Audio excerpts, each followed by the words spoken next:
नमामि शम्भुं पुरुषं पुराण नमामि सर्वज्ञमपारभावं नमामि रुद्रं प्रभुमक्षयन्तं नमामि शर्वं शिरसा नमामि देवं परमव्ययम् उमापतिं लोकगुरुं नमामि दारिद्र्यविदारणं नमामि रोगापहरणं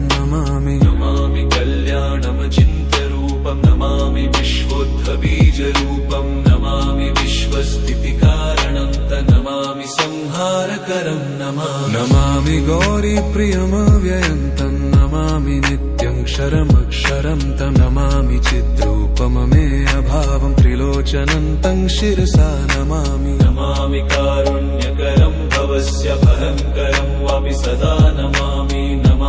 दातारं दीप्सितानं नमामि सोमेशमुमेशमादमामि वेदत्रयलोचनं तं नमामि मूर्तित्रयवर्जितं तं नमामि पुण्यं सदसद्व्यातितं नमामि तं पापहरं नमामि विश्वसहितेररद्द नमामि रूपाणि बहुनि धत्ते यो विश्वगोप्ता सदसत्प्रणेत नमामि तं विश्वपतिं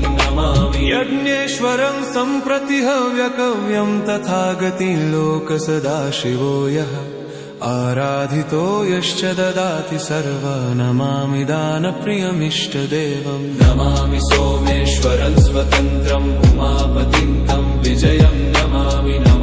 विघ्नेश्वरनन्दिनाथं पुत्रप्रियं शिरसा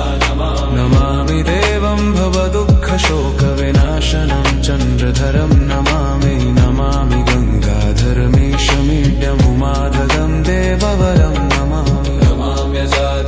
पुरन्दरादिसुरासुरैरचितपादपद्मं नमामि देवी मुखवादनान इक्षार्थमक्षित्रितयं यैष पञ्चामृतैर्गन्धसुधूपदीपैर्विचित्रपुष्पैर्विधैश्च मन्त्रैः अन्नप्रकारैः सकलोपचारैः सम्पूजितं सोममहं नमामि शम्भुं पुरुषं पुराण नमामि शरणं गमपारवाम नमामि रुद्रं प्रभुमक्षयन्त नमामि शर्वं शिरसा नमामि देवं परमव्ययम् उमापतिं लोकगुरुं नमामि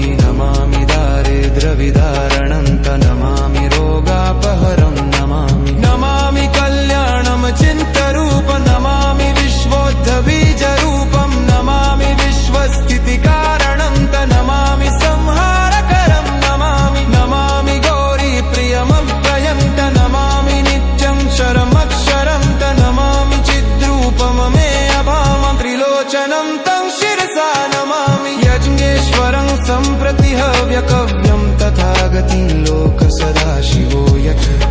आराधितो यश्च ददाति सर्वा नमामि दानप्रियमिष्टदेवं नमामि सोमेश्वरं स्वतन्त्रम् उमापतिं तं विजयं नमामि विघ्नेश्वरनन्दिनाथं पुत्रप्रियं तं शिरसा नमामि देवं वरदुःखशोकविनाशनं चन्द्रधरं नमामि गङ्गाधरमीशमीड्यमुमाददं देववरं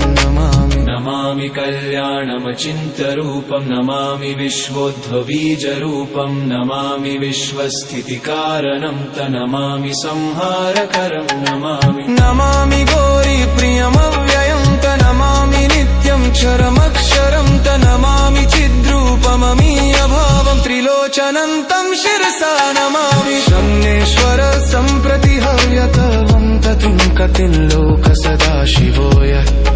आराधितो यश्च ददाति सर्वा नमामि दानप्रियमिष्टदेवं नमामि सोमेश्वरं स्वतन्त्रम् उमापतिं तं विजयं नमामि